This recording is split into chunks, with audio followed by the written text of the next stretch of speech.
Button. Okay, great. Today I'm here with a very special guest, John Burt. John's going to tell us some great stories that are personal to him. So I'm going to turn it over to John. John, the floor is all yours. Okay, well, my name is John Burt. I live in Corvallis, Oregon. First, I'd like to tell you about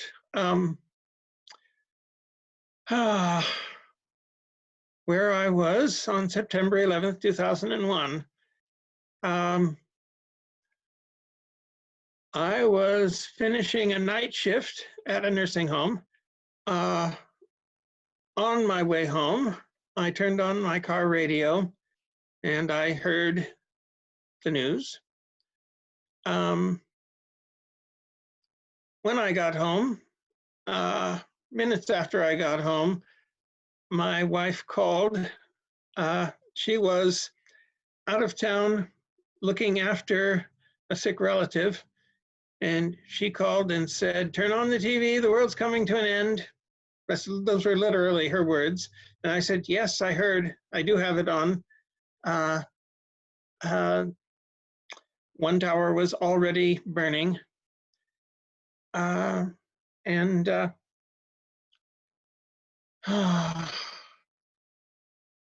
kids got up, they were getting ready for school.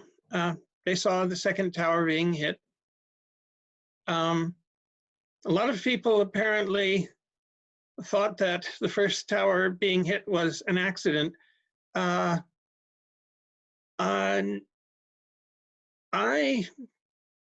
was not of that impression. I don't think the people doing the coverage thought so either. I think pretty much everyone were saying, well, Osama bin Laden tried once, obviously he's doing it again, more successfully. And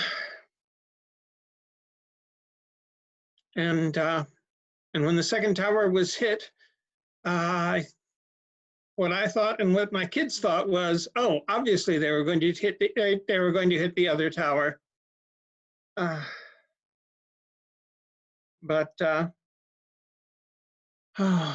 I wanted to try to I made sure the kids had breakfast. I got them off to school. The youngest was tried to talk me into letting him stay home and watch the news. That was the last thing I wanted to happen. I wanted them to have as normal a day as possible. And I said, oh, I'm sure they'll be talking about it at school. And I was hoping that they wouldn't be. And as I turned out, that wasn't. And then I was home alone. Fortunately, I was dead tired, having worked a night shift, and I went to sleep. I woke up in the early afternoon, and the kids were not home yet, and I was extremely lonely. My wife wasn't there, my kids weren't there, and I didn't know what to do. I went on the internet and I looked for any of the people I knew online. None of them lived nearby. None of the people I knew on the internet I had ever met in person.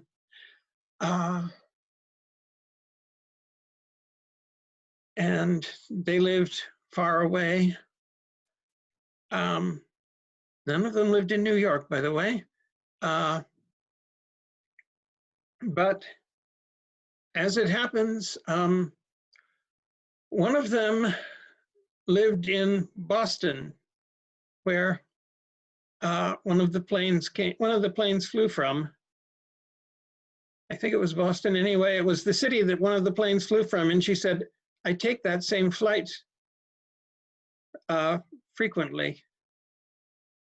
And a friend of hers was on one of the planes, not one of the planes that went to New York, but the plane that went down, the plane that crashed, Flight 93. Yes, and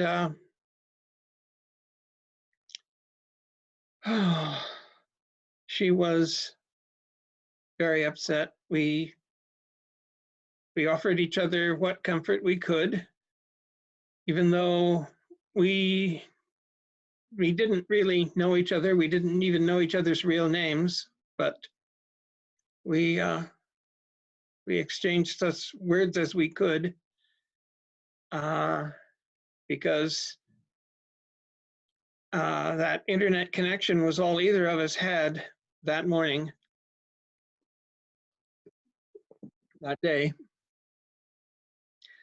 And I talked with a couple of other people who were in the same situation, people who happened to be isolated and had no one else to talk with except the people that they knew online. I was really grateful for the opportunity to be able to talk with those people. I was glad that there was someone who was there, because it was very lonely until the kids came home. And that was how I experienced that day.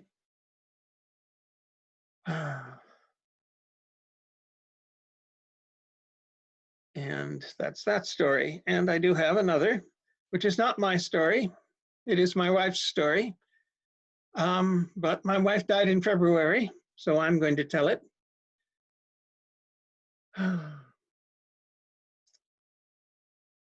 It's rather an odd story.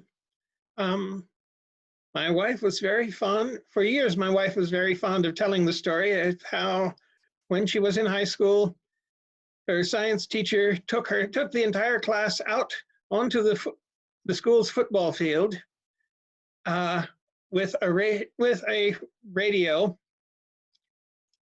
to catch the signal from Sputnik 1, the world's first satellite. It's simple beep, beep, beep signal that that tracking stations would use to detect its presence. He had looked up in the newspaper to learn when it would be passing over Portland, Oregon, and he had pulled the radio out into the field so he could catch the signal. The entire class was ecstatic when they heard the signal. She said that none of them cared who had launched the satellite.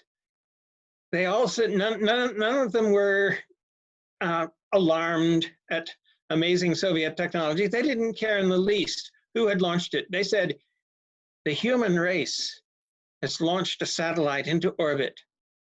We are outward bound. We are reaching into space. But there is one very strange thing about this story. My wife was graduated from Washington High School in Portland, Oregon in 1955. On October 4th, 1957, when the satellite was launched, my wife was married and living in California. She was very far away from Washington High School. And she was in her 60s when I pointed this out to her. And I had to open up an encyclopedia and show her the date that Sputnik 1 was launched, before she was persuaded that that was the actual date. And she had no explanation for it. But there it stands. There really is nothing else that arrangement could have been.